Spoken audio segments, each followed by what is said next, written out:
semuanya, welcome to Cynthia Montana Channel. Nah teman-teman, hari ini aku mau berbagi tentang salah satu requestan dari subscriber aku nih teman-teman. Jadi ada yang bertanya tentang gimana sih suka dan duka ketika kamu SMA-nya itu di di IPA, tapi kuliah itu di akuntansi teman-teman. Jadi buat kalian nih yang anak jurusan IPA nih, tapi pengen ngambil akuntansi, suka dukanya gimana? Karena sebenarnya gini teman-teman, aku kan juga dari IPA ya. Terus aku ngambil jurusannya tuh kuliahnya akuntansi teman-teman.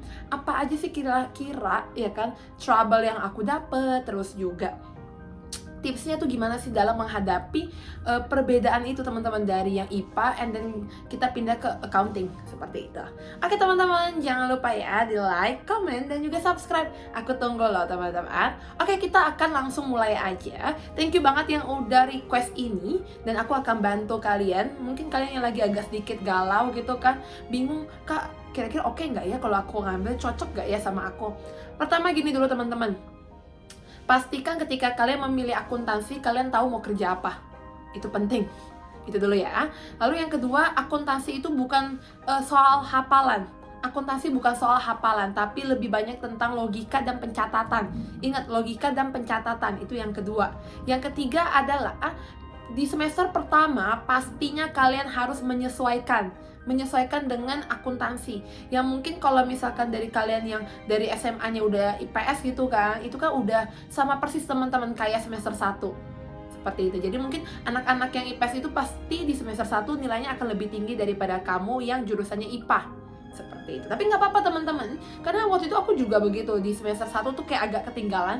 Jadi I'm putting my extra effort di sana, jadi belajar lebih giat dibandingkan temanku yang kayak aduh ini gampang banget Cynthia, masa kamu nggak ngerti sih kayak gitu kan? Karena kita belum pernah memahami itu teman-teman, kita belum pernah ngerti kayak gitu. Nah akhirnya kita tahu dasarnya di semester 1. Kita mulai untuk di semester 2-nya udah mulai lebih dalam teman-teman. Jadi lebih dalam, lebih memahami lagi. Basicnya tuh di semester 1. Jadi ketika basicnya itu kamu udah mengerti, ya kan, kamu akan lebih gampang teman-teman untuk ke semester selanjutnya. Jadi lebih, oh ini gini ya, biasanya di semester 2 atau ketiga tuh anak IPA akan lebih mengungguli teman-teman. Karena secara simple logika tuh lebih jalan biasanya kalau anak IPA kayak gitu. Nah di sini juga nih teman-teman, sukanya itu apa? Karena ini berhubungan dengan logika, pasti banget nih teman-teman ya kan, akan banyak banget hitung-hitungan. Dan buat kalian yang IPA kan udah lancar banget lah ya ngomongin trigonometri, ngomongin soal logaritma gitu kan, itu atau berhubungan sama accounting yang advance gitu kan. Nah ini accounting akuntansi mungkin bisa aku bilang matematikanya masih basic banget teman-teman, tambah, bagi, kurang gitu kan, kali, jadi nggak terlalu susah teman-teman dibandingkan algoritma, log, segala macam seperti itu teman-teman. Nah itu sukanya, ya mungkin duka karena di awal-awal semester aja teman-teman. Awal semester itu kita kayak agak harus lebih ekstra kerja karena kita tadinya nggak ngerti apaan sih debit kredit, apaan sih itu aset, liability, equity itu apaan sih? Kok mereka ada persamaan akuntansi sih? Itu yang agak berat aja teman-teman. Tapi kalau misalkan kalian udah belajar lebih giat, itu pasti lebih gampang untuk mengejarnya. Apa yang aku lakukan? Karena aku tahu semester 1 itu aku akan tertinggal gitu kan teman-teman istilahnya.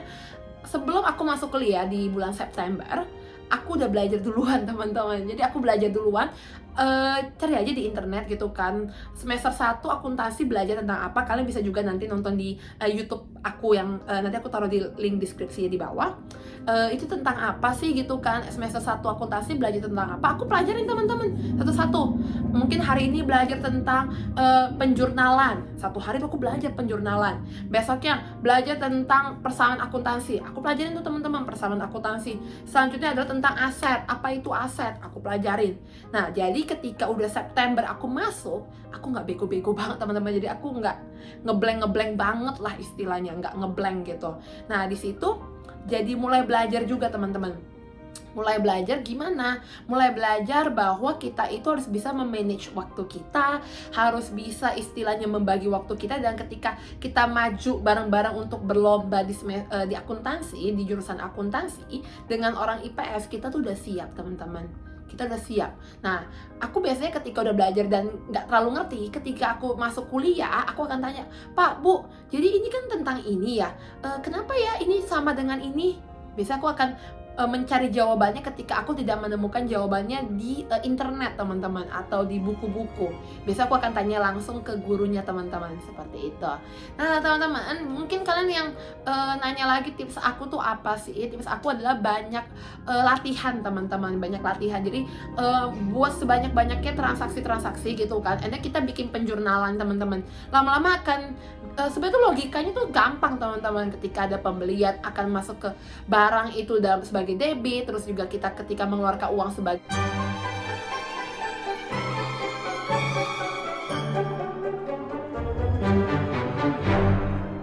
bentuk kredit. Jadi kiri dan kanan, debit dan kredit gitu teman-teman. Jadi simple, barangnya itu diterima atau barangnya itu diberikan, dijual, dapat uang atau gimana, cashnya atau bentuknya adalah liabilitiesnya atau seperti apa. Dan ingat harus sama teman-teman, aset sama dengan liability tambah equity gitu.